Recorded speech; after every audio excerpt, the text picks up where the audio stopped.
le football est bien plus qu'un simple sport.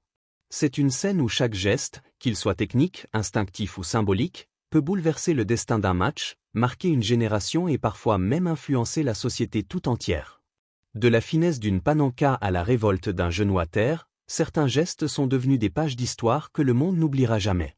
Tout commence en 1976, lors de la finale de l'Euro entre la Tchécoslovaquie et l'Allemagne de l'Ouest.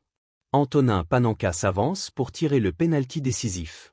Alors que tout le monde s'attend à une frappe puissante, il choisit l'audace, un petit ballon piqué, tout en douceur, au centre du but.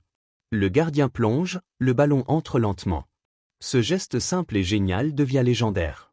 La panenka devient un symbole d'intelligence, de sang-froid et de courage, réinventant à jamais la manière d'aborder un pénalty. 10 ans plus tard, un autre geste fait basculer le monde du football, la fameuse main de Dieu de Diego Maradona. En quart de finale de la Coupe du Monde 1986 contre l'Angleterre, Maradona trompe le gardien de la main. L'arbitre ne voit rien, le but est accordé. Quelques minutes plus tard, il inscrit le but du siècle après avoir dribblé toute la défense anglaise. Ces deux gestes, l'un illégal et l'autre sublime, symbolisent la dualité du génie, la ruse et la grâce, la faute et la perfection. En Argentine, Maradona devient une légende vivante, un héros populaire, tandis que sa main devient un mythe, symbole de revanche et de destin. Mais le football, c'est aussi l'art du beau geste, celui qui défie la gravité.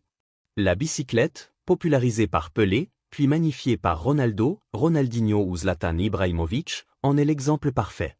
Ce geste spectaculaire, à mi-chemin entre l'acrobatie et la poésie, symbolise la liberté et la créativité du jeu. Il incarne la beauté du football, celle d'un instant suspendu où le corps humain semble capable de voler.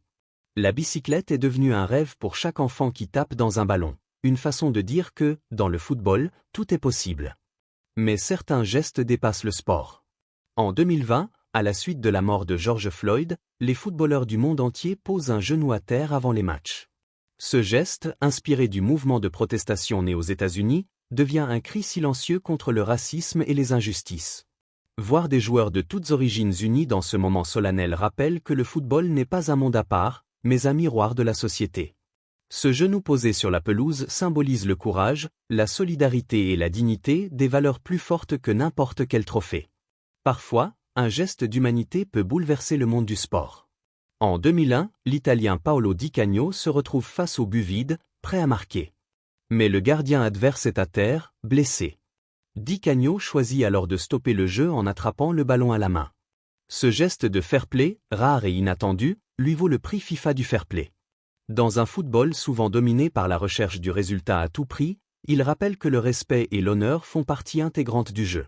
Ce jour-là, il ne marque pas un but, mais il marque les esprits. Enfin, il y a les gestes tragiques, ceux qui rappellent que les héros sont aussi des hommes. Le coup de tête de Zidane en finale de la Coupe du Monde 2006 contre Materazzi en est l'un des plus célèbres. À quelques minutes de la fin de sa carrière, dans le plus grand match du monde, Zidane cède à la colère et est expulsé. Ce geste, incompris et douloureux, devient pourtant un symbole universel de passion, de fierté et de fragilité. Il nous montre que le football, comme la vie, est fait d'émotions incontrôlables, de grandeur et de failles humaines. Qu'ils soient magiques, scandaleux, poétiques ou engagés, ces gestes ont changé le football. Ils ont transformé des matchs en mythes, des joueurs en légendes et des moments en symboles.